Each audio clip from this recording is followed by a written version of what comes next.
In 2016, Donald Trump said he would choose only the best people to work in his White House. Now those people have a warning for America. Trump is not fit to be president again. Here's his vice president. Anyone who puts himself over the Constitution should never be president of the United States. It should come as no surprise that I will not be endorsing Donald Trump this year. His defense secretary. Do you think Trump can be trusted with the nation's secrets ever again? No. I mean, it's just irresponsible action that places our service members at risk, places our nation's security at risk. His national security advisor. Donald Trump will cause a lot of damage.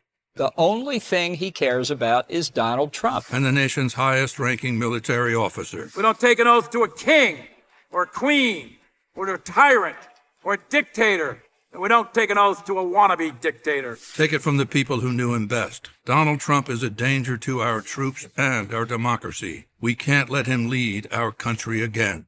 It's a situation that isn't being talked about enough. Why are so many of Trump's former administration officials and allies openly warning the country of how dangerous he is? It can't be that they're all disgruntled over him forgetting their names or something. And at the suggestion of a great guy, Elon Musk. Has anyone ever heard of him? Huh? No? Elon. Oh, there's a rocket. Oh, look, a rocket's flying. It's Elon. Now, he's very good at what he does. He's going to have to save them. They have two people up there. Boeing had a little, I shouldn't say, there's a beautiful Boeing plane there.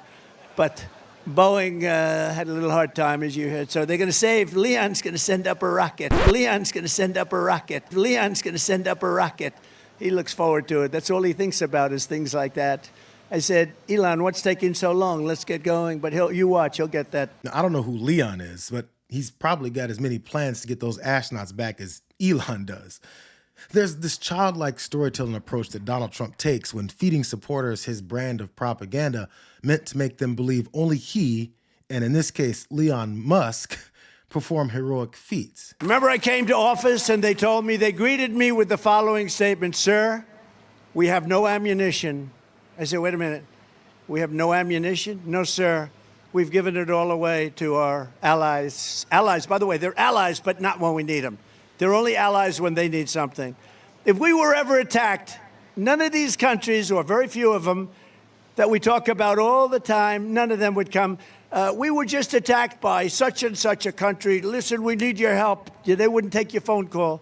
But we give away billions and billions of dollars. No, I was greeted with a statement that, sir, we have no ammunition. And I built and rebuilt the greatest military in the world. And the first thing I did was ammunition. I got ammunition from everywhere as fast as you could.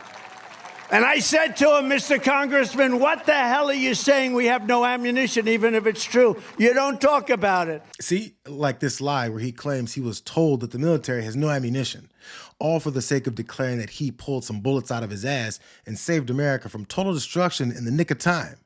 It's one of his favorite lies. When I came here 3 years ago almost, General Mattis told me, sir, we're very low on ammunition. I said, that's a horrible thing to say. I'm not blaming him, I'm not blaming anybody, but that's what he told me.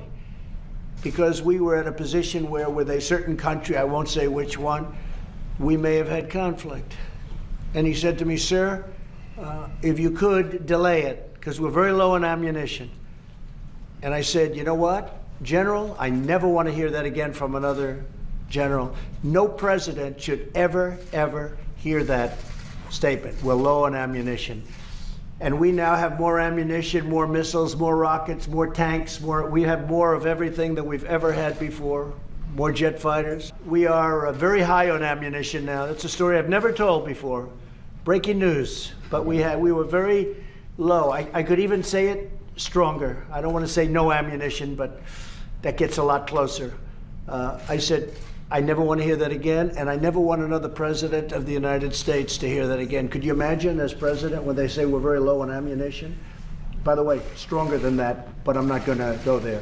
And that is what I inherited from the past administration, and in all fairness to President Obama, to administrations before President Obama. That's what I got stuck with, and we fixed it, and we fixed it good. We, all together, we defeated and took over 100% of the ISIS caliphate. Everybody said that was going to be an impossible thing to do. I did it, and I did it quickly because we have a great military now. When I took over our military, we didn't have ammunition. I was told by a top general, maybe the top of them all, "Sir, I'm sorry, sir, we don't have ammunition." I said, "I'll never let another president have that happen to him or her." We didn't have ammunition. We rebuilt the whole military, but it was decimated under this group of stupid people. You know, we had so much, when I came in, we had no ammunition. Did you know that? Remember? I used to talk about it. And I said, if it's true, which it was, why would you say that?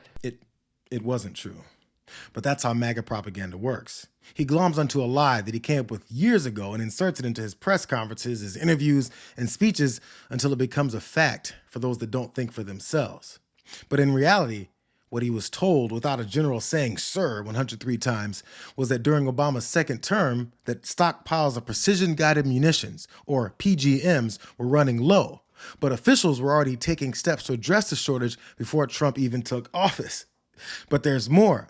He conveniently neglected to say that in the many opportunities that he had when talking about this, that the defense secretary at the same time gave reasons behind the shortage, and he said that we've recently been hitting the Islamic State terrorist group with so many GPS-guided smart bombs and laser-guided rockets that we're starting to run low on the ones that we use against terrorists the most.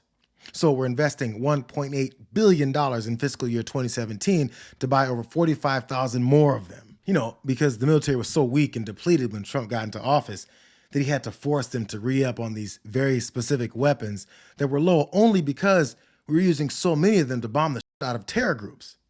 He'd like for you to think that the military didn't have ammunition and equipment until he told them to start spending on overseas conflicts. You know, because we've never done that before. The lies were really flying at this rally over the weekend. Can you imagine you're a parent and your son leaves the house and you say, "Jimmy, I love you so much. Go have a good day in school." And your son comes back with a brutal operation. Can you even imagine this? To indoctrinate America's youth with all sorts of things that you don't want to have our youth hearing. Ultimately, we'll live, and you know what we're doing here. I say it all the time. I'm dying to get back to do this. We will ultimately eliminate the Federal Department of Education and send education back to Wisconsin and back to the states. We'll send it back to the states so that Ron Johnson can run it, okay? We'll send it back here. The propaganda is laid on so thick that these red hats don't even have a second to stop and think, so are kids really coming back from school with gender reassignment surgery? Or are kids not coming back from school at all because they've been murdered there, while Trump's running mate calls it a fact of life? I don't like this. I don't like to admit this. I don't like that this is a fact of life. But if you are a psycho and you want to make headlines, you realize that our schools are soft targets. And we have got to bolster security at our schools so that a person who walks through the front door